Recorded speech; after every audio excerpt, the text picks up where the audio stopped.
I am Gun, and here are 5 yellow captain tips. Number 1. Shield of the Dúnedain swap out.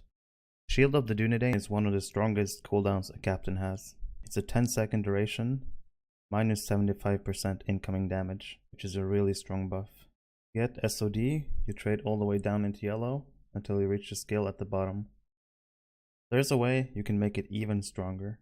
Normally, SOD will have a 10-second duration, but if you make a 3rd age emblem and don't imbue it, you can get the legacy Shield of the Dúnedain duration.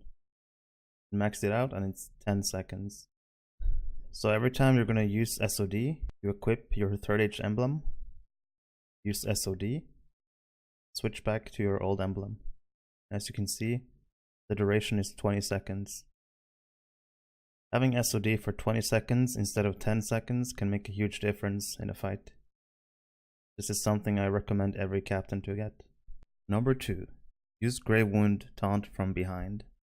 When you're playing Redline Captain, Grave Wound is a melee skill you hit your enemies with and it applies a bleed to them.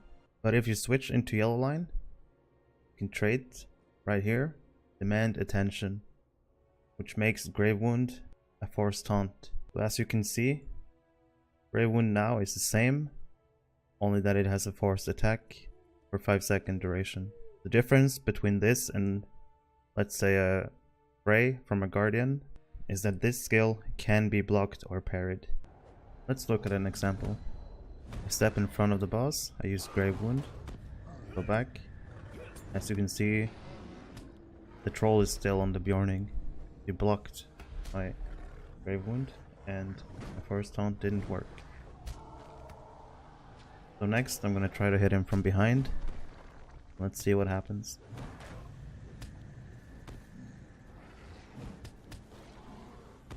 Grave Wound from behind, move away. Aggro is mine. Of course it can work from frontal as well, but hitting from behind is a safe bet to get aggro. Number 3. Keep doing the basic rotation. The basic Cappy rotation is pretty simple. I just like to call it 1, 2, 3, 4. With 1 being Battle Shout, 2 being Sure Strike, 3 being either Pressing Attack or Devastating Blow. And number 4, Blade of Elendil. Let me just show you.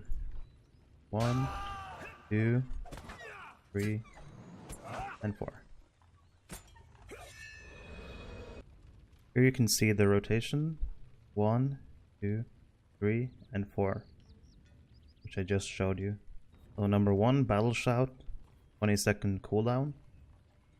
So every 20 seconds you can do your basic rotation with these 4 skills. Battle Shout puts you into Battle Readied. Then the next step is Sure Strike. So anytime you use Sure Strike, you get Defending, which is armor value. Really good. But if you use it after Battle Shout, when you're in Battle Readied, you also get On Guard. That also applies to your entire fellowship.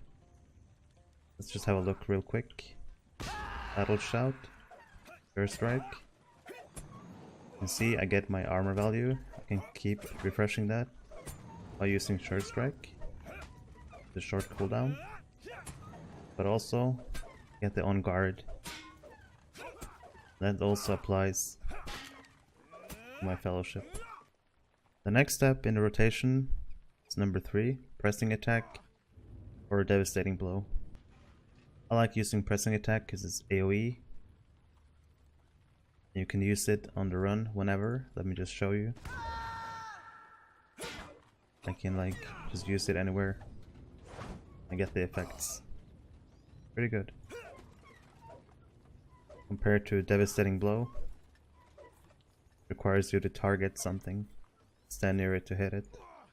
Battle Shout, get into Battle Readied. Sure Strike will put you into Battle Hardened, which unlocks Pressing Attack. And after using Pressing Attack, you unlock Blade of Elendil. And Blade of Elendil has a couple of buffs that are pretty useful.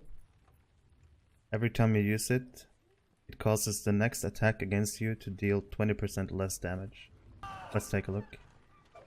Do my rotation. Blade of Elendil. There it is.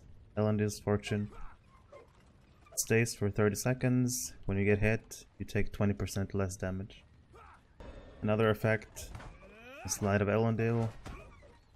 This also applies to your fellowship if they're standing relatively close to you, and they can deal additional light damage. And as you can see, whenever you block, parry, or evade, you build a stack of Elendil's Fury.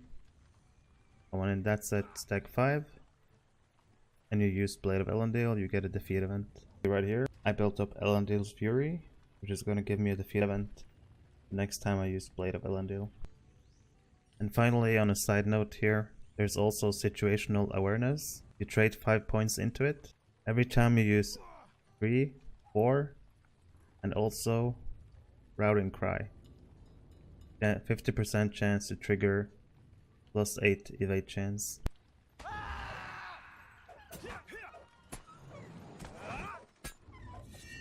There you can see it.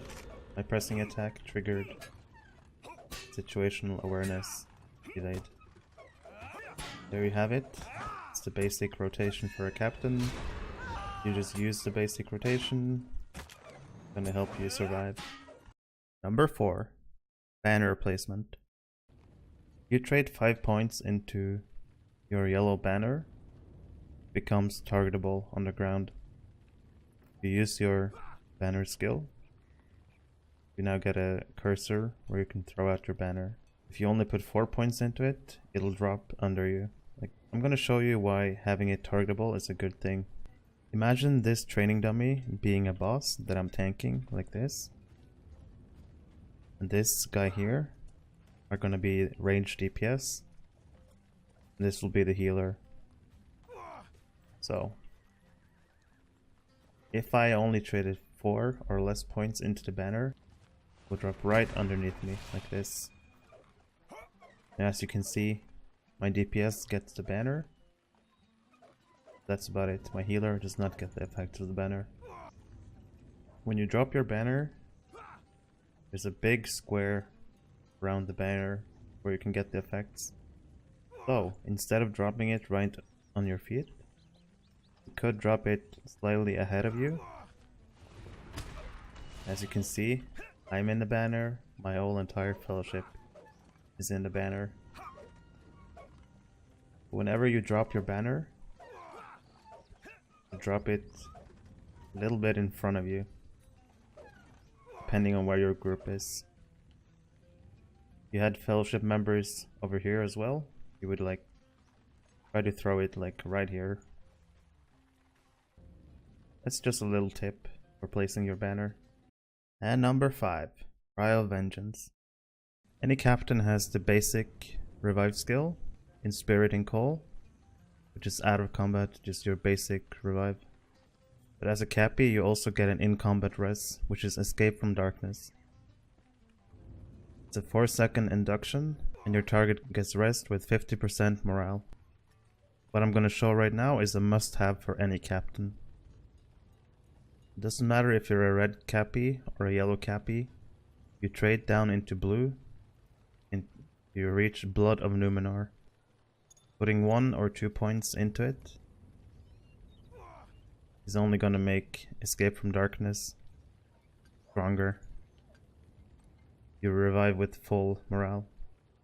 But if you put all 3 points, the skill changes and becomes Cry of Vengeance. And as you can see, you can now resurrect 2 people instead of 1. It's an instant cast, no longer 4 seconds. And they both revive with 100% morale and almost full power. And you also get a nice buff to the fellowship after you rest. So having the ability to rest 2 people, 1 click, is very powerful, and this is something any captain should get. That's the end of the video. Hope you enjoyed. Leave a like, subscribe, and I will see you in the next one.